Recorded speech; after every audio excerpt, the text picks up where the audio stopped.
Chegou a hora da gente acompanhar Condomínio Descomplicado com o Dr. Gustavo Camacho. Temos informações preciosas na área condominial. Vamos conferir? Hoje na TV Às 10 nós vamos falar a respeito dos laudos de inspeção predial. Eu estou aqui com o Diego, que é engenheiro especialista em patologias construtivas. Diego, muito obrigado por estar aqui com a gente na TV Às 10. Fala um pouquinho para nós a respeito da norma NBR 16747, que trata a respeito das inspeções prediais dos condomínios edilícios.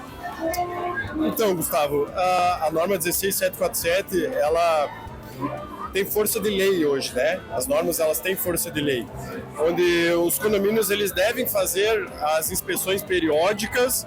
Inclusive aqui em Balneário Camboriú existe uma lei, né, que prevê que deve ser feita essa inspeção predial devido ao desgaste natural da construção. Todas as construções, ela tem uma vida útil e ela precisa passar por manutenções para essa vida útil ser prolongada, certo? Então a norma, ela serve para balizar como proceder com a inspeção predial de forma técnica, de forma correta, que auxilie o síndico a manter o condomínio em dia, certo? Essa é uma norma recente, há quanto tempo que ela existe? Como funciona na prática a inspeção predial, Diego?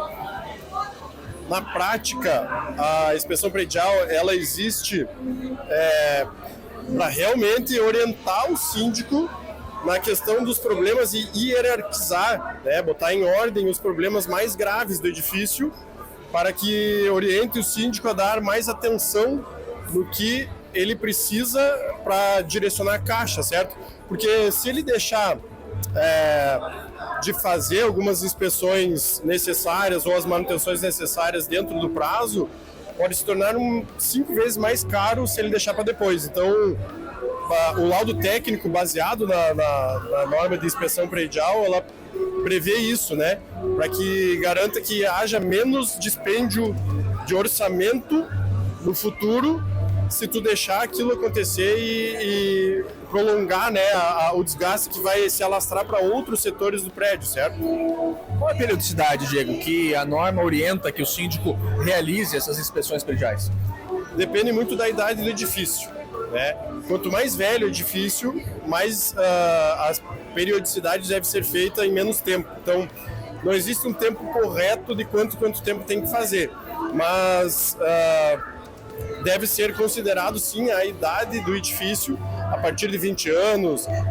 Na verdade, ele deve ser feito desde a entrega do empreendimento, ela já deve ser feita, né? Mas com prazos mais espaçados. Conforme vai aumentando a vida do prédio, então deve-se ter mais atenção aos setores, porque vai diminuindo a vida útil e as inspeções têm que ser mais periódicas. Vamos pensar no seguinte cenário. Contratei o Diego para fazer a inspeção predial lá no condomínio onde eu sou o síndico. O que o Diego vai fazer? Qual é o procedimento? Como funciona efetivamente a inspeção na prática? Primeiramente, a gente vai conversar com o síndico para ver se ele tem os registros de manutenções anteriores. A gente faz um compilado de informações de toda a documentação que o prédio tem hoje, tanto de projetos quanto de manutenções, a parte de bombeiros também, enfim. Depois disso, a gente parte para a vistoria para fazer a inspeção de todos os setores e ver as condições que eles se encontram. Então, ele é mais tátil visual para tentar identificar quais os setores estão com maiores problemas, passa por uma hierarquia de problemas por gravidade, urgência e tendência, e a partir disso a gente orienta o síndico que prioridade ele tem que dar. Então, primeiro é documental, depois é vistoria, depois é laudo e mostrando todas as orientações que deve ser para o síndico, que é melhor, que vai ser mais barato e que se deve dar mais atenção para depois não ter um dispêndio maior.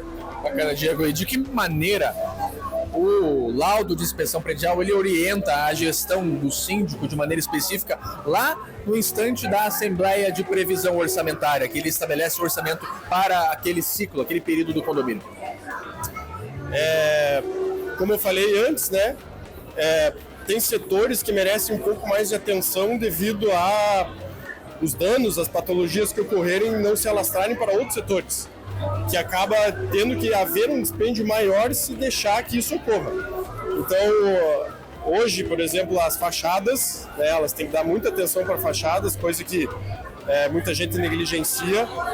e ela é a capa de proteção do prédio, certo? Então, se ele não prevê um orçamento que, querendo ou não, a manutenção de fachada ela é um pouco mais cara, porém ela é extremamente necessária. Existem casos práticos onde em 10 anos de não ter nem olhado a fachada, aumentou em 5 vezes mais o custo para fazer. Então vai organizar na planilha orçamentária custos futuros e custos presentes para que isso não ocorra, certo? Legal, Diego. Obrigado pelas suas considerações aqui para quem está nos assistindo. Nosso tempo está chegando ao fim. Mais uma vez, te agradeço por ter estado presente. E na próxima semana nós nos vemos. Participe da ASDESC, Associação de Síndicos de Santa Catarina.